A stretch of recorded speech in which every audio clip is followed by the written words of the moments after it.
मरियम और माथा का नैतिक और अर्थ। यदि यीशु आपके सामने होते तो क्या आपका पहला विचार सब कुछ सही करने का होता या रुककर उद्धारकर्ता के साथ समय बिताने का? आपके मन का ध्यान किस पर होता है? हम जिस पर अपना ध्यान केंद्रित करते हैं वह हमारे दिल को प्रिय लगता है। मरियम ने यीशु के साथ बिताए समय को मूल्यवान समझा और अपना पूरा ध्यान उनकी उपस्थिति पर केंद्रित किया। जब माथा यीशु से शिकायत करती है तो वो उसे धीरे से याद दिलाता है कि उसका ध्यान किस पर होना चाहिए, यीशु के साथ संबंध बनाना। हाँ, माथा ने यीशु और उसके शिष्यों का स्वागत करते हुए शानदार आतिथ्य दिखाया, लेकिन वह ध्यान भटकाने वाली बातों में खो गई। आज कौन सी बात आपका ध्यान यीशु से हटा रही है और आपके अंदर कड़वाहट भर रही है? अब समय आ गया है कि आप माथा की तरह भागदौड़ और चिंता करना छोड़ दें और मरियम की तरह बैठ जाएं। हम हर दिन समय निकालकर प्रभु के सामने प्रार्थना कर सकते हैं और उनका वचन पढ़ सकते हैं। वो हमें अव्यवस्था और चिंताओं के बीच शांति प्रदान करता है। उसकी कृपा पर्याप्त है और उसकी दया हर सुबह नई होती है। परंतु पहले तुम परमेश्वर के राज्य और उसकी धार्मिकता की खोज करो तो ये सब वस्तुएं भी तुम्हें मिल जाएंगी। मत्ती 6:33। क्योंकि विश्वास के द्वारा अनुग्रह ही से तुम्हारा उद्धार हुआ है, और ये तुम्हारा अपना काम नहीं वरन परमेश्वर का दान है, न कि कर्मों का फल, ऐसा न हो कि कोई घमंड करे। क्योंकि हम उसके बनाए हुए हैं और मसीह यीशु में उन भले कामों के लिए सृजे गए हैं जिन्हें परमेश्वर ने पहले से हमारे करने के लिए तैयार किया। इफिसियों 2:8-10। मरियम और माथा की कहानी आज इतनी प्रासंगिक क्यों है? यीशु की मां मरियम के अलावा लाजर की बहनें मरियम और माथा शायद बाइबल में सबसे प्रसिद्ध महिला पात्र हैं। वे यीशु के सबसे शानदार चमत्कारों में से एक की गवाह हैं, और मरियम ने यीशु के प्रति अपनी भक्ति को एक शक्तिशाली तरीके से दिखाया है। हम में से कई लोगों के लिए सुसमाचार में उनका बड़ा योगदान ये कहानी है कि जब यीशु उनसे मिलने आए तो क्या हुआ। यीशु ने इस पल का इस्तेमाल प्राथमिकताओं के बारे में एक बात कहने के लिए किया जो आज भी हम पर लागू होती है। मरियम और माथा की कहानी में क्या घटित होता है? मरियम और माथा का उल्लेख सुसमाचारों में कई बार मिलता है। उनका भाई लाजर मृतकों में से जी उठता है, और जॉन के सुसमाचार के अनुसार यह मरियम ही थी जिसने यीशु को महंगे इत्र से अभिषेक किया था। हालांकि मरियम और माथा की सबसे प्रसिद्ध कहानी लूका 10 में आती है, जब यीशु और उनके शिष्य यरूशलेम की यात्रा कर रहे होते हैं और बहनों के घर आते हैं। जब भोजन तैयार किया जा रहा होता है तो यीशु सिखाना शुरू करते हैं और मरियम उनके पैरों के पास बैठकर सुनती है। लूका 10:39। माथा भी सुन रही होती है, लेकिन भोजन की तैयारी में उसका ध्यान भटक जाता है और वह इस बात से चिढ़ जाती है कि मरियम उसका साथ नहीं दे रही है। माथा यीशु के पास जाती है और कहती है, हे प्रभु, क्या यह आपको अनुचित नहीं लगता कि मेरी बहन यहाँ बैठी रहती है जबकि मैं सारा काम करती हूँ? उससे कहो कि आकर मेरी मदद करे। लूका 10:40। यीशु की प्रतिक्रिया अप्रत्याशित थी। मरियम को मदद करने के लिए कहने के बजाय यीशु कहते हैं, माथा, हे मर्था, तू बहुत सी बातों के लिए चिंतित और परेशान है, परंतु थोड़ी सी बातें आवश्यक हैं, या केवल एक ही। मरियम ने उत्तम को चुन लिया है और वो उससे छीनी न जाएगी। लूका 10:41-42। बाइबल में माथा की क्या भूमिका थी? जबकि आधुनिक पश्चिमी पाठकों के लिए माथा को गीला कंबल के रूप में देखना आसान है, हमें ये पहचानने की जरूरत है कि माथा वही कर रही थी जो उससे अपेक्षित था। प्राचीन रोमन या प्राचीन यहूदी समाज आमतौर पर महिलाओं के साथ अच्छा व्यवहार नहीं करते थे। शिक्षा के अवसर सीमित थे। कुछ महिलाओं को किसी भी तरह का धार्मिक प्रशिक्षण या किसी भी व्यापार में प्रशिक्षुता प्राप्त थी। बहुत कम महिलाओं के पास पेशेवर नौकरियां थीं। प्रेरितों के काम 16 में बैंगनी कपड़े बेचने वाली लिडिया एक उल्लेखनीय अपवाद है, और वह एक अमीर ग्रीक शहर में रहती थी, एक ऐसी जगह जो महानगरीय होने के कारण काम करती है। एक नियम के रूप में माथा की दुनिया में महिलाओं से अपेक्षा की जाती थी कि वे अपने परिवार या पतियों पर निर्भर रहें। यही कारण है कि रेंडोल्फ रिचर्ड्स और टिम हॉलो जैसे लेखकों ने उल्लेख किया है कि 5 पूर्व पतियों के साथ कुएं पर खड़ी सामरी महिला जरूरी नहीं कि वेश्या हो। ऐसी दुनिया में जहां बीमारी ने समय से पहले ही कई लोगों को मार डाला और पुरुष आसानी से बच्चों को पैदा न करने के कारण महिलाओं को तलाक दे सकते थे, सामरी महिला शायद एक रिश्ते से दूसरे रिश्ते में चली गई होगी क्योंकि इसी तरह वह जीवित थी।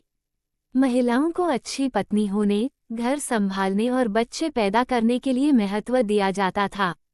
इस दृष्टि से यह आश्चर्य की बात नहीं है कि यीशु के आगमन पर माता की पहली प्रवृत्ति यह सुनिश्चित करना था कि रात के खाने का ध्यान रखा जाए। अच्छी परिचारिका, अच्छा रसोइया, पर्दे के पीछे रहने वाला व्यक्ति जो सब कुछ ठीक रखता है, ये वे चीजें थीं जिनके लिए अधिकांश लोग माता को महत्व देते थे। लाजर के पुनरुत्थान की कहानी में भी संकेत मिलते हैं कि दोनों बहनों में माता अधिक व्यावहारिक थी। जब लाजर के मरने के कई दिनों बाद यीशु आता है, तो मरियम और माता दोनों यीशु से कहती हैं कि यदि वह वहां होता तो लाजर नहीं मरता। जब यीशु माता से कहता है कि लाजर फिर से जी उठेगा, तो माता जवाब देती है, मैं जानती हूँ कि वो अंतिम दिन पुनरुत्थान के समय जी उठेगा। यूहन्ना 11:25। यीशु ने आगे पूछा कि क्या माता मानती है कि वो पुनरुत्थान और जीवन है, और वह कहती है कि वह मानती है। ये तथ्य कि माता शुरू में यीशु को गलत समझती है, ये सोचकर कि वो उसे स्थिति के बारे में दीर्घकालिक दृष्टिकोण अपनाने के लिए कह रहा है, ये सुझाव दे सकता है कि वो एक व्यावहारिक व्यक्ति थी। व्यावहारिकता एक बुरा गुण नहीं है। यीशु के आगमन पर माता के रवैये में व्यावहारिकता भी शामिल लगती है। पाठ में कहा गया है कि वह रात का खाना बनाने में ध्यान भटका रही थी। मैसेज बाइबल के पैराफ्रेज में कहा गया है, माथा को दूर खींच लिया गया था। ये शब्द ये संकेत देते हैं कि मरियम और माथा दोनों को यीशु के चरणों में बैठने और उनसे सीखने के लिए आमंत्रित किया गया था, या कम से कम ये प्रस्ताव उन दोनों के लिए खुला था। माथा ने भोजन को मेज पर लाने के लिए व्यावहारिक मार्ग अपनाया और इस तथ्य को नज़रअंदाज कर दिया कि उस समय व्यावहारिक मामले किसी और महत्वपूर्ण बात के लिए रुक सकते थे। बाइबल में मरियम की क्या भूमिका थी? माथा की तरह हम सुसमाचारों के वृत्तांतों से मरियम के व्यक्तित्व के बारे में बहुत कुछ नहीं जानते। हम ये देखते हैं कि वह स्पष्ट रूप से परमेश्वर को जानना चाहती थी और यीशु के आने पर इसे दिखाने से नहीं डरती थी। जैसा कि पहले बताया गया है, मरियम और माथा ऐसे समाज में रहती थीं जो महिलाओं को पढ़ाने या उन्हें ज्यादा अधिकार देने को महत्व नहीं देता था। महिलाओं की शिक्षा अक्सर परिवार के भीतर ही होती थी। भाई बहनों को स्कूल से सीखी हुई चीजें सिखाते थे, पिता इधर उधर धार्मिक शिक्षा के कुछ अंश बताते थे। इसलिए एक महिला का रब्बी के चरणों में बैठकर उसकी शिक्षा सुनने का विचार विचित्र, संभवतः ईशनिंदा वाला लगता होगा। ये तथ्य कि मरियम ने ऐसा करने की हिम्मत की, ये दर्शाता है कि वह ईश्वरीय शिक्षा के लिए तरसती थी और इसे छिपाने से नहीं डरती थी। उसके समाज में स्वीकार्य बात ये होती कि मेहमानों की सेवा की जाए और बाद में किसी और से यीशु की शिक्षा का सार प्राप्त किया जाए। शायद अगली सुबह लाजर से पूछा जाए कि यीशु ने क्या कहा। इसके बजाय मरियम यीशु के चरणों में सीधे उनसे सच्चाई सुनने के लिए बैठी। मरियम द्वारा यीशु का अभिषेक करना एक ऐसे व्यक्ति के स्पष्ट व्यवहार का एक और उदाहरण है जो इस बात की परवाह नहीं करता कि दूसरे क्या सोचते हैं। इत्र को महंगा बताया जाता है और किसी के शरीर का अभिषेक करना एक बहुत ही व्यक्तिगत बात है। मरियम को भगवान के प्रति अपनी भक्ति दिखाने की अधिक परवाह थी, भले ही यह अत्यधिक और निंदनीय लगे, न कि जनता की राय की। कहानी में यीशु ने माथा को क्यों डांटा? इस कहानी के बारे में हमें सबसे पहले ये पहचानना होगा कि मरियम और माथा सिर्फ हीरो और खलनायक नहीं हैं। माथा के काम अपने आप में मेहमाननवाजी और अपने मेहमानों की सेवा करने के बारे में थे, दो चीज़ें जो सही तरीके से इस्तेमाल की जाएं तो अच्छी और ईश्वर सम्मान वाली होती हैं। 1 पतरस 4:9-10 में मेहमाननवाजी को एक आध्यात्मिक उपहार के रूप में वर्णित किया गया है और रोमियो 12:6-8 में सेवा को एक आध्यात्मिक उपहार के रूप में वर्णित किया गया है। इसलिए माथा के कामों में समस्या यह नहीं थी कि वह ऐसे काम कर रही थी जिसकी ईश्वर कद्र नहीं करता। समस्या कुछ और होनी चाहिए, जिसे हमें स्थिति के संदर्भ से समझना चाहिए।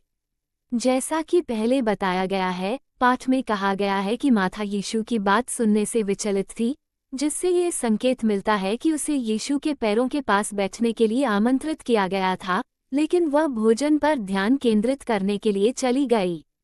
ये यीशु के इस कथन से मेल खाता है कि माथा कई चीज़ों से परेशान थी, उसे समझ में नहीं आ रहा था कि किस चीज़ पर ध्यान केंद्रित करना सही है। यह विचार कि यह प्राथमिकताओं के बारे में है, फिर से तब आता है जब हम देखते हैं कि माथा यीशु से पूछती है कि क्या ये अनुचित है कि मरियम कोई काम नहीं कर रही है। निष्पक्षता प्राथमिकताओं के बारे में है, इस समय सही विकल्प ढूंढना। माथा पूछ रही है कि उस संदर्भ में क्या अधिक महत्वपूर्ण है, यीशु की बात सुनना या ये सुनिश्चित करना कि एक अतिथि के रूप में उनकी अच्छी तरह से देखभाल की जाए। यीशु जवाब देते हैं कि सबसे महत्वपूर्ण बात उनसे पुनरुत्थान और प्रकाश से सीखना है। हर चीज के लिए एक समय और एक स्थान होता है। सबोपदेशक 3:1-8। उस समय सबसे महत्वपूर्ण बात सुनना और सीखना था।